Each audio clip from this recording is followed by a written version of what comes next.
Hola chicos, sé que las circunstancias nos obligan a estar separados, pero esta distancia no nos va a detener para aprender. En esta oportunidad vamos a hablar sobre teoría literaria 1. Para empezar, debemos conocer todo lo que es el concepto de literatura. La literatura, todos sabemos que es un arte, parte de las 9 artes que conforman nuestro mundo.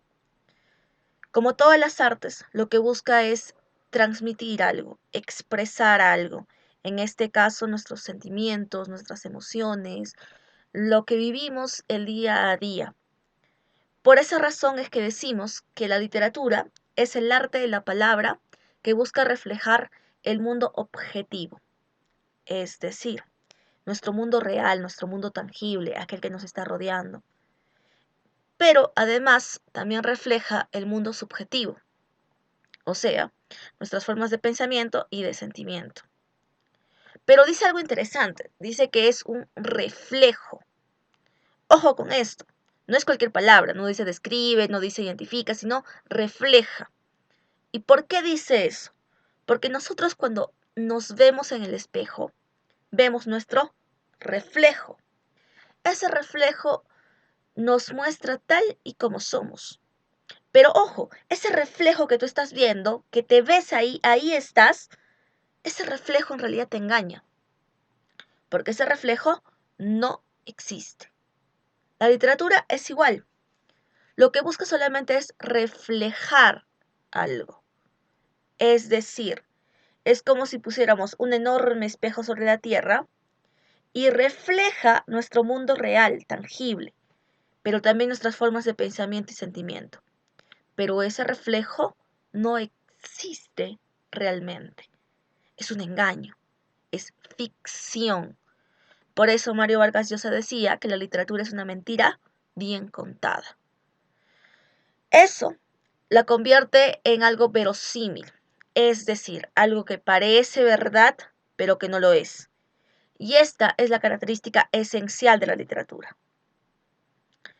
¿Para qué lo hace? Lo hace con la finalidad de causar conmoción estética, es decir, que tengamos una respuesta frente al arte. Por lo tanto, podemos decir que la literatura es el arte de la palabra que busca reflejar el mundo objetivo, real, tangible, y subjetivo, las formas de pensamiento y sentimiento del hombre, de forma verosímil. Todo esto para causar una conmoción estética, es decir, una respuesta frente al arte. Pasemos a lo que son las formas de composición literaria. En literatura tenemos 3 formas de composición literaria. La primera de ellas es la prosa. La prosa es una forma de composición literaria que se compone por oraciones. Las oraciones forman párrafos, los párrafos forman bloques narrativos, los bloques narrativos forman capítulos, los capítulos forman partes y las partes forman finalmente textos. La prosa se utiliza generalmente para describir situaciones, personajes, circunstancias, hechos, todo lo que sea. Por esa razón es que utilizamos todo el renglón completo. ¿Para qué? Para poder emplear este espacio para nuestras descripciones. Aquí tenemos un ejemplo de texto en prosa. Usualmente los textos en prosa van a emplearse para los textos narrativos, como cuentos, novelas, fábulas, etc. Como aquí podemos observar, tenemos parte de lo que es un cuento, el cuento que es Manolito Gafotas de Elvira Lindo, y vamos a observar pues que emplea todo el renglón, hace uso de descripciones, utiliza lo que son diálogos a través de las rayas y demás aspectos. Otra forma de composición literaria es el verso. El verso, por otro lado, lo que busca es conmover al lector. Esa es su finalidad. Por esa razón es que el verso es pequeño. ¿Por qué? Porque los versos van a emplear esta forma de composición corta, no porque les dé la gana, sino para conmover al lector a través del uso de figuras literarias, de rima, de ritmo, de métrica, recursos que se utilizan usualmente en verso. ¿Y por qué te digo que lo que busca es conmover? Porque emplea algo importantísimo, que son las figuras literarias. Una figura literaria se encarga de embellecer el lenguaje. Esa es su finalidad. Por ejemplo, ¿qué pasaría si nosotros decimos a alguien, a una señorita, ¿no? A tu amiga, a tu hermana, a alguien, dices, oye, qué ojona eres? ¿Cómo crees que se sienta? ¿Ofendida o halagada? Obvio que se va a sentir ofendida. Pero ¿qué tal si vienes con otra actitud y le dices, oye, en tus ojos cabe el universo entero? Ahora, ¿cómo crees que se siente? Obvio que ahora se siente halagada. Pero ¿cómo es que ha pasado de un extremo a otro, de ofendida a halagada, si estás diciendo exactamente lo mismo? Es que hemos empleado figuras literarias. La figura literaria hace eso, embellece el lenguaje a tal punto de poder cambiar la intención del hablante. Mira, cómo de un lenguaje tan simple que ofendía, cambiamos a un lenguaje connotativo, que en este caso halaga. Eso es lo que hace el verso en general. Y el verso se emplea, se emplea de esta manera. Siempre en poemas, en lo que es el género lírico, también utilizado por el género épico. Aquí vamos a ver pues un ejemplo del verso. Llamamos verso a la línea que tenemos. El conjunto de versos nos hace estrofas. Y la coincidencia de sonidos que tenemos al final de un verso lo denominamos rima, como en este caso. 5 delfines rameros su barca acompañaban, 2 ángeles marineros invisibles le guiaban. ¿Qué está repitiendo? En este caso, rameros, marineros, acompañaban, guiaban. Esa es la rima que estamos empleando.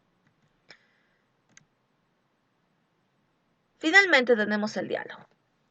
El diálogo es una forma de composición literaria lo que hace es guiar al actor para lo que tenga que decir, lo que tenga que actuar y demás. El diálogo puede combinar las formas de composición de la prosa y del verso. Eso puede ser variable, pero siempre el diálogo es una guía para lo que va a decir o actuar en este caso el personaje que compone la obra literaria. Tenemos un ejemplo de prosa, por ejemplo, de bodas de sangre, ¿no? Acá el cuadro primero. Vemos ahí una serie de nombres, ¿no? Novio, madre y demás, vecina. ¿Qué está haciendo? Están refiriéndose a la persona que va a decir ese diálogo. Lo que está entre paréntesis son las acotaciones teatrales, es decir, lo que tiene que actuar. No lo va a leer, sino lo va a actuar. Muy bien, ahora pasamos a lo que es teoría literaria en sí. La teoría literaria, ya dentro del contexto de lo que hemos visto, no va a tratar acerca de reglas ni normas de lo que debemos hacer en literatura. No es A más B igual novela, no. La teoría literaria es más una descripción del fenómeno literario. Y con fenómeno literario nos referimos a todo lo que engloba la literatura. Autores, obras, personajes, escenarios, temas, etc. La primera persona en teorizar acerca de la literatura fue Aristóteles. Él es griego y dentro de su obra El arte poético nos da a conocer por primera vez los géneros literarios, que para ese entonces se los clasifica en género épico, lírico y dramático. Teniendo en consideración algunos autores que sirvieron como modelo, como el gran Homero, como Sófocles, como Esquilo, como el mismo Esopo, entre otros. Más tarde, en Roma, Horacio hace lo mismo, hace lo propio, esta vez con su obra llamada Epístola a los Pisones. En Epístola a los Pisones también teoriza sobre literatura, nos da a conocer acerca del fenómeno literario. Pero lo que diferencia a Horacio de Aristóteles es que Aristóteles lo ve como un espectador, como un lector, mientras que Horacio, al también ser literato, él lo ve desde el punto de vista de escritor, de creador. y pues se involucra un poco más y puede dar algunos consejos para los poetas y escritores principiantes y demás, ¿no? Continuamos. Ahora vamos a ver los géneros literarios. A la actualidad seguimos teniendo 3 géneros literarios, nada más, solo son 3. Profesora, pero yo veo 4 en la diapositiva. Sí, es cierto. Utilizamos esta clasificación de lírico, épico, narrativo y dramático porque es mucho más didáctico. Sucede que el género épico y el género narrativo en realidad es uno solo, porque ambos se encargan de contarnos historias, de narrarnos hechos. La diferencia radica en que el género épico se escribe en verso y el género narrativo se escribe en prosa. Eso es lo que las diferencia y por eso los separamos por cuestiones didácticas. Pero son uno solo, de ello no lo olvides. ¿Está bien? Vamos a ver entonces el género lírico. El género lírico debe su nombre al instrumento de la lira, ya que en la antigua Grecia los poetas acompañaban sus poemas con ese instrumento musical, la lira, que parece una arpita pequeña. Con ello lo acompañaban. Y por eso surge el llamado género lírico. Dentro del género lírico encontramos una gran cantidad de especies literarias. Sin embargo, vamos a ver 5 especies clásicas. Por ejemplo, lo que es la oda. La oda, no te confundas, por favor, no es un Teletubby saludando, oda, no, ¿ya? La oda viene a ser un poema que nos habla en tono festivo, en tono de alabanza. Vas a tratar de resaltar, de ensalzar las virtudes de algo o de alguien. Un ejemplo claro tenemos Oda al amor, o también llamada Oda a Afrodita, de la gran poetisa griega Safo de Lesbos. En oposición a la oda se encuentra la elegía. La elegía, contrariamente a la oda, es triste, es melancólica. Va a tratar sobre el dolor del ser humano. En este caso encontramos diferentes elegías en Coplas a la muerte de su padre, de Jorge Manrique. También en Elegía para ti y para mí, de José Ángel Buesa, que nos habla acerca de la muerte de un amor. También tenemos la égloga. La égloga es más de tono bucólico, es decir, pastoril, que hace referencia al campo, a la naturaleza, a las desdichas de amor de los pastores. Un ejemplo claro de ello vamos a ver en Égloga Primera, del gran Garcilaso de la Vega, donde nos habla acerca de las penas o desdichas de amor de Salicio y Nemoroso. El madrigal, por otro lado, siempre tiene una temática amorosa. Puede ser alegre, puede ser triste, pero siempre es de carácter amoroso. El epigrama, por último, utiliza un lenguaje jocoso, casi de burla. Un ejemplo claro de epigrama lo vamos a observar en el epigrama A una nariz, del gran Francisco de Quevedo, donde pues hace una burla a la nariz de Luis de Góngora y Argot,